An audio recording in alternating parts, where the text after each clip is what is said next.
पंजाब के ऐतिहासिक शहर होशियारपुर में प्रजापिता ब्रह्मा कुमारी ईश्वरी विश्वविद्यालय की मुख्य संचालिका के रूप में आदरणीय राजकुमारी दीदी जी निमित्त हैं। आपका जन्म सन 1948 में पंजाब के फाजिल्का शहर में हुआ। बाल्यकाल से ही आपको पूजा पाठ, व्रत, धार्मिक ग्रंथों का अध्ययन करने का बेहद शौक था। पहली बार सन 1957 में आप इस संस्था के संपर्क में आए। बहनों का सात्विक जीवन और अलौकिक परिवार की प्रेमपूर्ण भासना से मुग्ध होकर आपने अपना जीवन प्रभु अर्पण कर दिया। सन 1961 में फाजिल्का में ही मातेश्वरी जगदम्बा से मिलने का सौभाग्य मिला और सन 1963 में संस्था के संस्थापक पिता श्री ब्रह्मा बाबा से संस्था के मुख्यालय माउंट आबू में मिले। दादियों की विशेष पालना लेते हुए आपने सन 1965 से जलंधर, मोगा, सोलन, शिमला आदि स्थानों पर सेवा देते हुए सन 1982 से होशियारपुर में अपनी विशेष ईश्वरीय सेवाएं दे रही हैं। वर्तमान समय एक सेवा केंद्र और 5 गीता पाठशालाओं के 500 से भी अधिक विद्यार्थी आपके सानिध्य में मम्मा बाबा की साकार पालना का अनुभव करते हैं। और मेरे लौकिक माता पिता दोनों ही बहुत ही पूजा पाठ, व्रत नेम, भक्ति मार्ग में धार्मिक ख्यालातों के थे और हम भी माँ बाप के संस्कारों को देखते हुए, जैसे हमारे माता पिता घर में पूजा पाठ, नित्य नेम सब कुछ करते थे, तो हम बच्चों के ऊपर भी उसका बहुत प्रभाव था। हम 4 भाई 2 बहनें हैं और हम छोटी सी उम्र के अंदर जब से हमने होश संभाली है, हमने देखा है कि घर के अंदर बहुत भक्ति भाव होने के कारण हम बच्चों के ऊपर ऐसा प्रभाव था कि हम भी कुछ भी जब भी जल ग्रहण करने के बगैर पूजा पाठ करते, फिर औरों को भी जो है अपने प्रेम भाव से हर एक को यही कहते थे कि इस पूजा पाठ के बगैर आपको जो है कुछ भी जीवन में प्राप्त नहीं होने वाला। जैसे भक्ति मार्ग में माता पिता भक्ति करते थे, सुबह उठ करके हमने भी जाकर के पहले नित्य नेम करना, फिर जाकर जल ग्रहण करना। ऐसे ही हमारे पिताजी गुड़ शक्कर के बहुत बड़े आड़ती थे। उन्होंने अपने जीवन के अंदर एक गुरु धारण किया हुआ था। कोई भी शहर में गुरु आता था, उनको घर में खाना खिलाना, उनसे जो है उनके घर में, अपने घर में बुला करके उनको अच्छी तरह से उनकी आओ भागत करनी और उसको फिर जो है गुरु दक्षिणा दे करके हर प्रकार से वो जो है उनको ये सेवा करके फिर उनको हर प्रकार से खुश करते थे।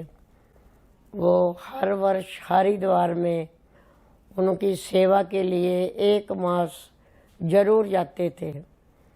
जब वो हरिद्वार जाने लगे, उनको 2 दिन जाने से पहले उनको एक सपना आया। 4 बजे सुबह जैसे वो सो रहे हैं और वहाँ सीढ़ियों से 2 सफ़ेद वस्त्रधारी बहनें जो है नीचे उतरी सीढ़ियों से।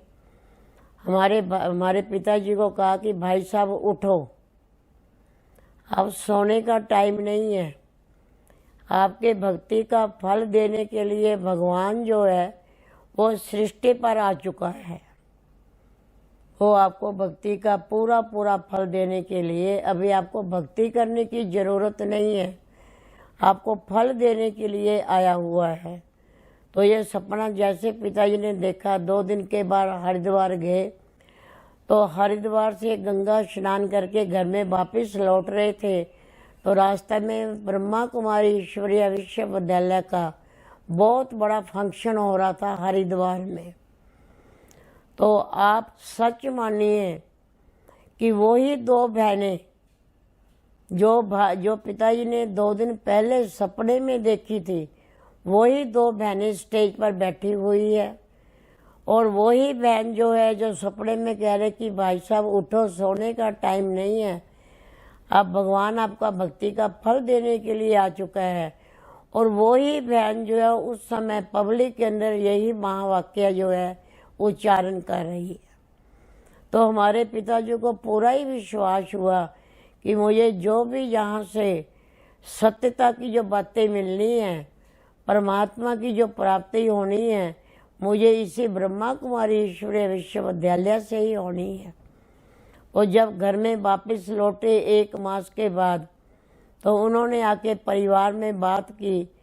उन्होंने बताया कि ऐसे ब्रह्मा कुमारी आश्रम का मैं 1 वीक कोर्स भी करके आया हूँ और मैं उन बहनों को वहाँ बुलाना चाहता हूँ फाजिलका के अंदर। तो उन्होंने साकार बाबा को पत्र लिखा।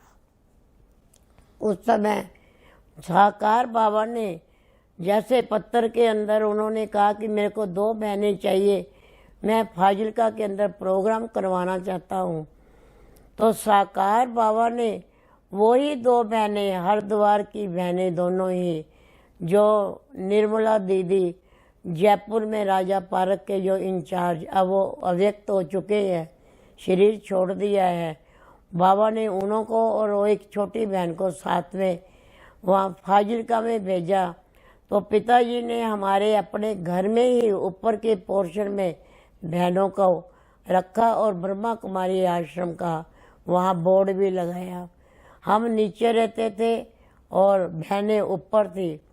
तो जब हमने बहनों का जीवन देखा, जैसे बहनें हमारे घर में आई, हम बहुत छोटे थे, 1957 की बात है और 1948 का हमारा बर्थ है। 1957 के अंदर हम 8-9 साल के थे, हमको कुछ भी पता नहीं था।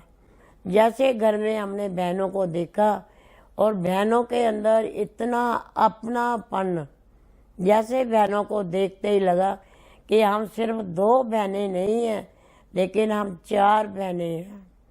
लौकिक में हम 2 बहनें हैं, लेकिन ये 2 बहनें जो बाबा ने भेजी हैं, ये भी हमारी जो है सगी बहनें हैं।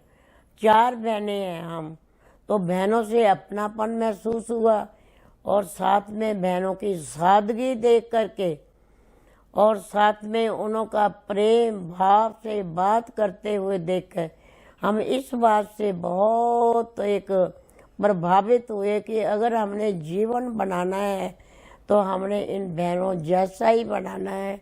हमने दुनिया के अंदर नहीं जाना, दुनिया का जीवन हमको पसंद नहीं है, हमने बहनों जैसा जीवन बनाना है।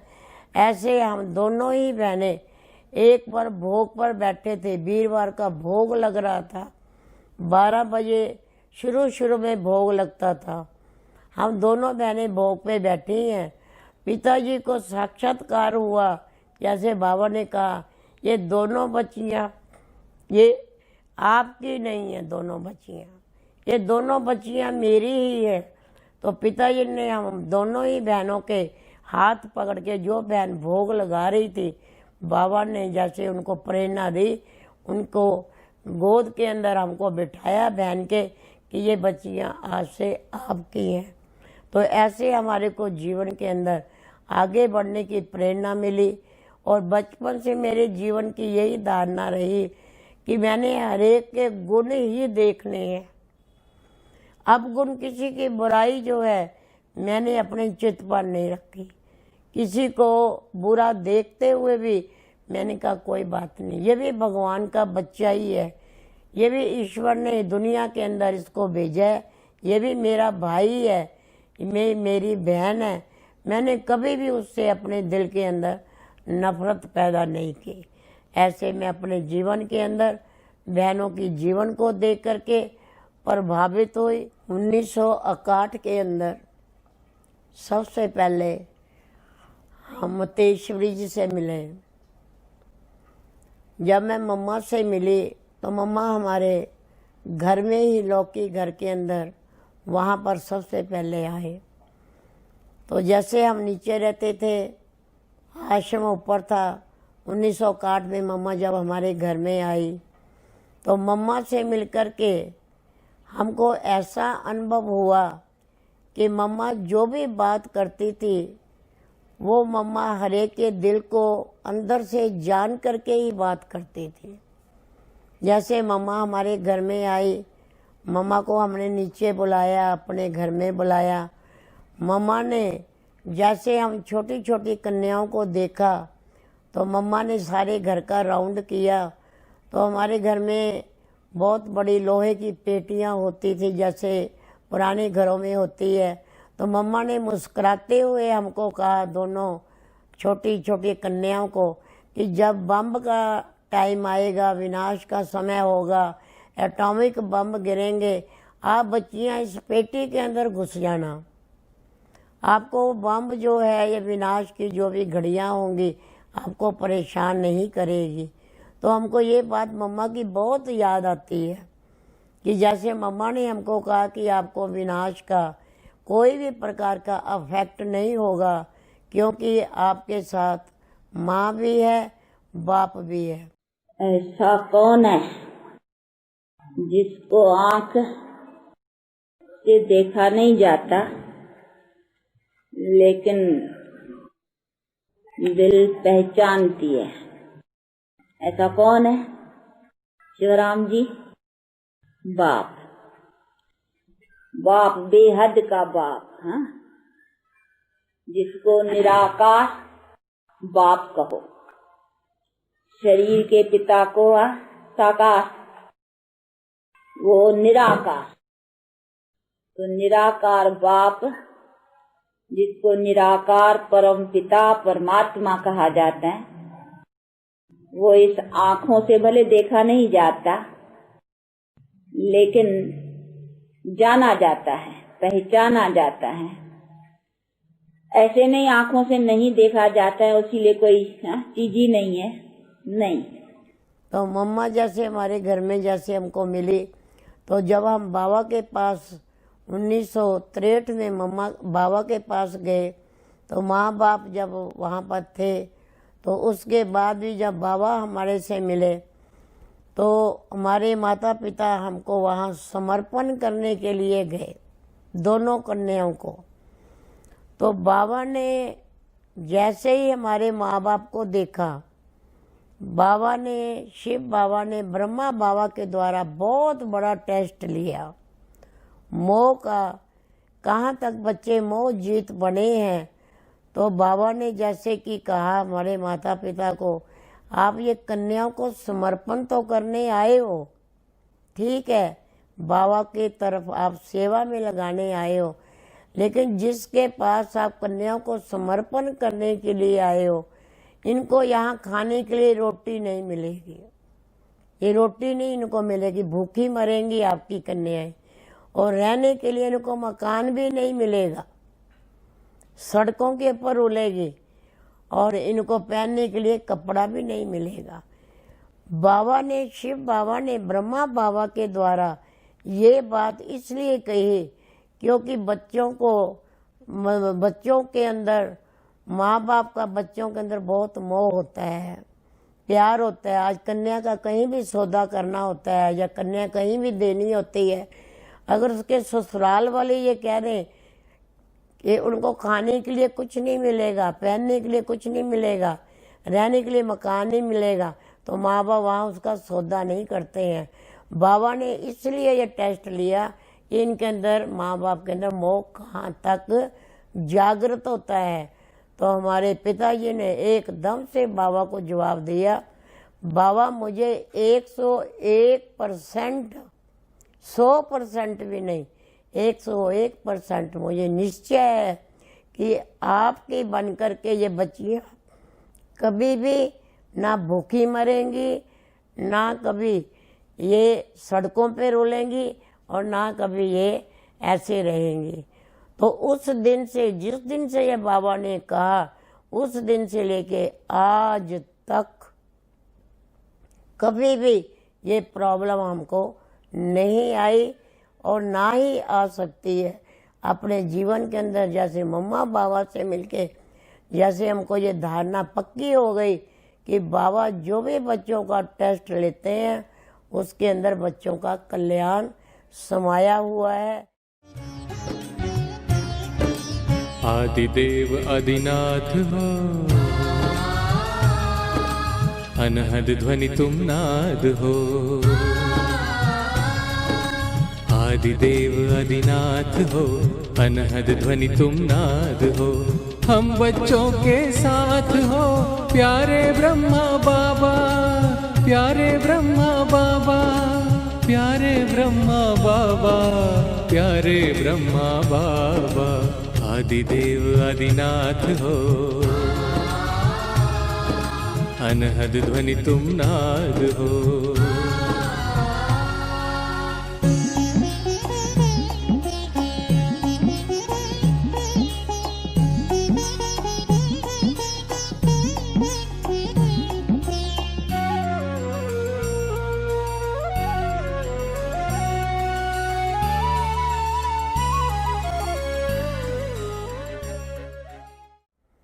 प्यार भी बहुत करते थे दीदी मनमोहनी जी, लाफुल भी थे, कानून भी बहुत सिखाते थे।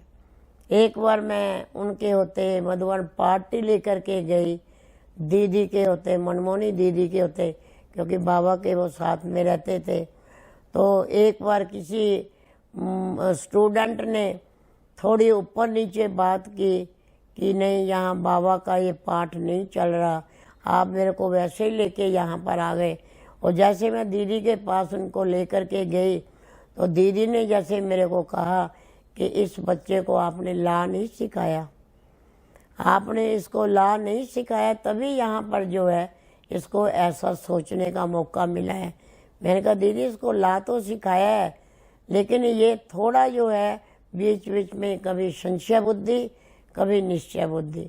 और फिर उस समय दीदी ने ऐसी बात उसको समझाई कि देखो, अगर बाबा के घर में आपने चलना है, जीवन आपने बाबा को दी है, तो उसके अंदर आपको कभी भी संशय का संकल्प नहीं आना चाहिए। तो मैंने भी दीदी के जीवन से यही सीखा है कि कई बात हमारे को जीवन के अंदर नहीं भी अनुभव होते, दीदी ने हमको कई प्रकार के ऐसे अनुभव सिखाए। और दादी प्रकाश मणि जी से भी हम अनगिनत बार मिले हैं, बहुत बार मिले हैं। और दादी जी के अंदर हमने विशेष देखा कि दादी जी की समदृष्टि, सबके प्रति एक जैसा ही उनके अंदर भाव रहता था, हर एक से एकदम प्यार करते थे। मैं एक बार दादी जी के कमरे के बाहर गई, मैंने कहा मैंने दादी से ज़रूर मिलना है। तो जो वहाँ भाई और बहनें थी बाहर में ड्यूटी दे रही थी, कहते दादी आपको नहीं मिलेगी इस टाइम पर। दादी जी ने मेरी आवाज़ सुनी कि कोई जरूर मुझे मिलने आया है। दादी जी ने अंदर से आवाज़ दी, कोई बात नहीं, आने दो, इस बहन को आने दो। जैसे दादी ने मेरे को अंदर बुलाया और दादी जी ने मुझे गले लगाया और दादी जी का जो समभाव देखकर, रहम दिल देख करके, सबके प्रति प्रेम भाव देख करके मेरे दिल के अंदर यही रहता है कि हमने दादियों से यही कुछ सीखा है कि सभी को समदृष्टि से देखो।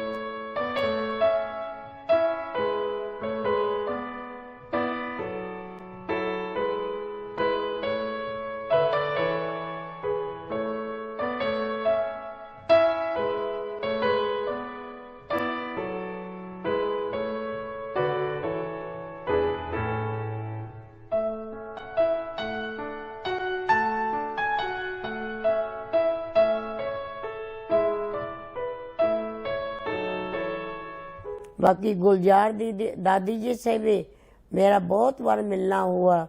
एक बार जो है मेरा बहुत अच्छा अनुभव है गुलजार दादी के साथ में कि मेरे को विदेश से एक साड़ी आई,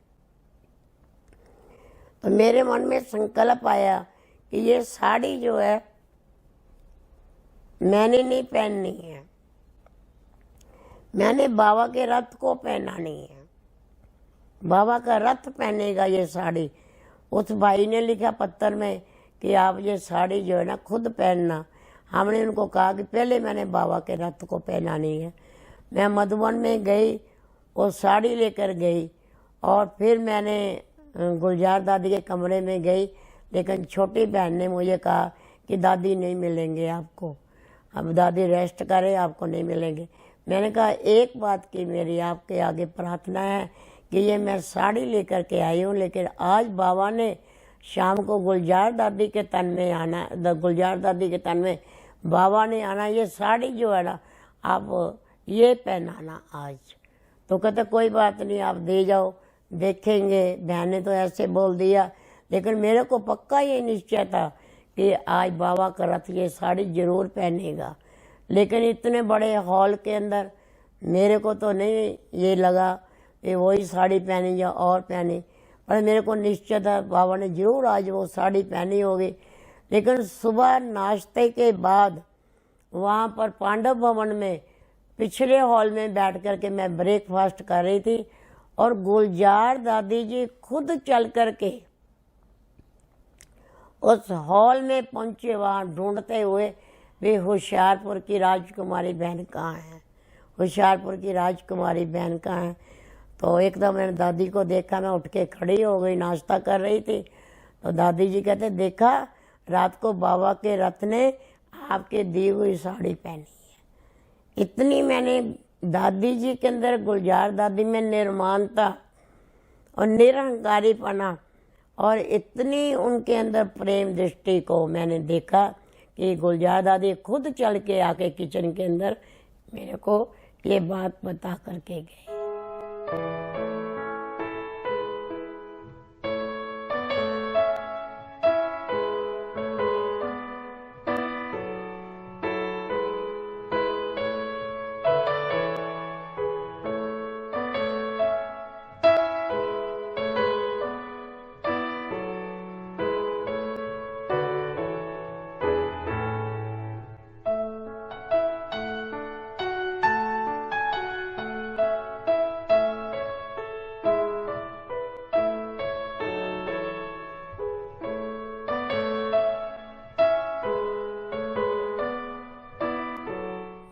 तो उसके बाद और दादियों से, मनोहर दादी जी हमारे होशियारपुर में भी आए हैं, चंद्रमणि दादी भी होशियारपुर में आए हैं 3-4 बार। वो तो है ही पंजाब के, ये मतलब चंद्रमणि दादी वो तो शेर थे पंजाब के। तो चंद्रमणि दादी भी जो है उनको भी, क्योंकि यहाँ पर जितनी भी मैं सेवा केंद्रों पर सेवा की है तकरीबन सभी बुजुर्ग ही बहुत क्लास में आते हैं, सब जगह बुजुर्ग आते हैं क्लास, जहाँ जहाँ मैंने सेवा की है। तो मैंने चंद्रमणि दादी को एक बार कहा, दादी मैं जहाँ भी जाती हूँ मुझे बुजुर्गों की क्लास ही मिलती है। चंद्रमणि दादी ने कहा तुम बहुत सौभाग्यशाली हो, बहुत किस्मत वाली हो, क्योंकि बुजुर्गों को आज घर में रखना कोई पसंद नहीं करता है। बुजुर्ग जब हो जाते हैं सभी उससे तंग आ जाते हैं, कहते हैं ये थोड़ा साइड में हो जाए तो अच्छा ही है। कहा तुम कितनी सौभाग्यशाली हो, तेरे को सारे बुजुर्ग मिलते हैं क्लास के अंदर, तो इसलिए अच्छी बात है। तो दादी जी की, चंद्रमणि दादी की ये बात मुझे बहुत याद आती है।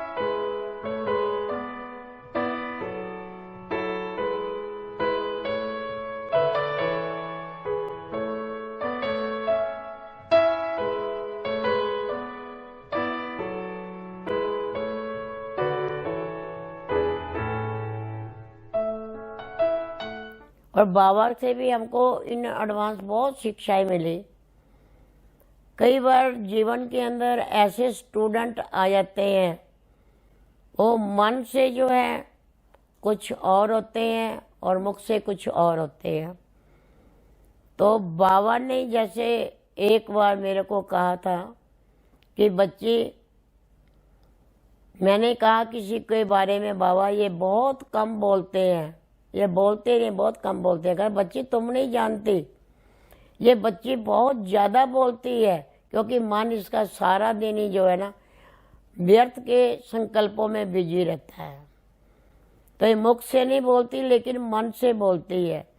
ऐसे ही मैंने यहाँ पर भी इस सेवा के अंदर कई बार देखा है कि कई प्रकार के स्टूडेंट जलंधर में भी, होशियारपुर में भी, शिमला में, सोलन में कई जगह जाकर के सेवा की है। तो सबसे कई बार विघ्न आता है। स्टूडेंट जो होते हैं मुख से कुछ और कहते हैं, अंदर से कुछ और होते हैं। लेकिन शुरू से मेरी ये धारणा रही कि ये बाबा के ही बच्चे हैं, बाबा के ही जो हैं, इनको जो है ऐसा सद्बुद्धि देगा बाबा, इनके मन के अंदर इतना प्रेम भाव पैदा करेगा। ये कार्य मेरा नहीं है, ये बाबा का कार्य है। करण करावनहार बाबा बैठा है, बाबा करेगा इस कार्य को। मुझे निमित्त बनाया हुआ है, निमित्त भाव सदा याद रहता है। हमने दादियों से भी निमित्त भाव सीखा और जीवन के अंदर मैं देखा निमित्त भाव और निर्माण भाव। और निर्मल वाणी से अगर हम सेवा करते हैं तो कोई प्रकार से बड़ी भी कोई सेवा में विघ्न आता है, वो भी सहज ही उसको हम पार कर लेते हैं। दीदी के जीवन में मैंने बाबा की श्रीमत को साकार रूप में उसी तरह से देखा जिस तरीके से ब्रह्मा बाबा ने कहा था कि हर कदम श्रीमत पर रखना, कभी भी श्रीमत से विमुख ना होना। कोई भी परिस्थिति दीदी जी के जीवन में आई, चाहे वो कितनी भी विकराल रूप में आई, लेकिन दीदी को मैंने हमेशा निश्चिंत और निश्चल भाव में बाबा की सेवा करते हुए देखा। तो दीदी जी में एक विशेष बात देखी, दीदी जी जो आत्मा की पालना करती हैं, बहुत ही स्नेह से पालना करती हैं। कभी ऐसा नहीं लगता कि जी बहुत विशिष्ट बहन हैं, ज्ञान मार्ग पर चलने वाली हैं। वो एकदम इतनी सरलता से, अपनेपन से अन्य आत्मा को भी स्नेह देती हैं। तो शायद दूसरी अन्य अनेक अनगिनत आत्माओं की तरह मैं भी एक आत्मा हूँ जो दीदी के इस जो सम्मान देने की, स्नेह देने की, जो पालना देने की जो बात है, जो उनकी विशेषता है, मैं उससे बहुत प्रभावित होता हूँ। और बिल्कुल निस्वार्थ सेवा करते हैं और निरंकार, कोई अहंकार नहीं कि दूर तक, मतलब कोई भी बच्चा हो, चाहे वो गरीब हो चाहे वो अमीर हो, पैसे का तो सवाल ही नहीं पैदा होता। तो उसमें ना कोई कभी डिमांड करते हैं और ना ही ये नहीं भेदभाव नहीं रखते कि बड़ा है, छोटा है, अमीर है या गरीब है। तो उनकी इक्वल भावना से सेवा करते हैं।